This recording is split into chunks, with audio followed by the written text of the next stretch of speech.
It's like, because you do it one day, nothing happens. Yeah. You do it a week, nothing happens. I mean, maybe you experience a little bit of improved attitude or something like that. Maybe, but really you don't see that compound effect, how big it's going to be until like now. I mean, what year did you start it? 2009? 2015. 2015. 21 or sorry, 10, 11 years later. 10, 11 years, yeah.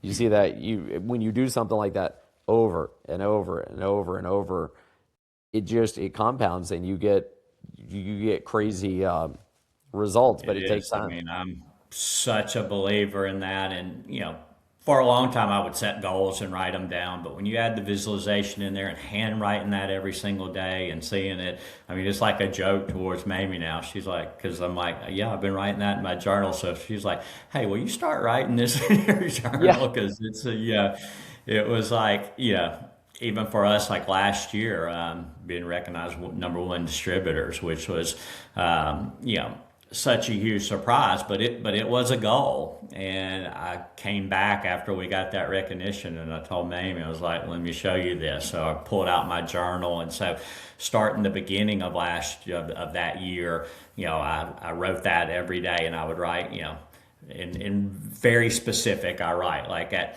March at the honors in Los Angeles, California. Mamie and we will be recognized number one distributors in the world. So when I write that in my journal, I write it very, very specific. So I probably about the first 7 months of the year, I wrote that every single day. And then I kind of quit believing it. I got into like, okay, maybe this isn't possible. And so there was about a 2 or 3 month period where I quit writing it because I started to doubt it. And then I started back up, around September, October, and then it happened. But I'm a firm believer in the power of that, and when you combine that, setting the goals, writing it, and the visualization, but then just thinking about it, just writing and visualizing. I mean, you got to do the work. So I think Oh, wait, you got to do the work too? you got to do the work. So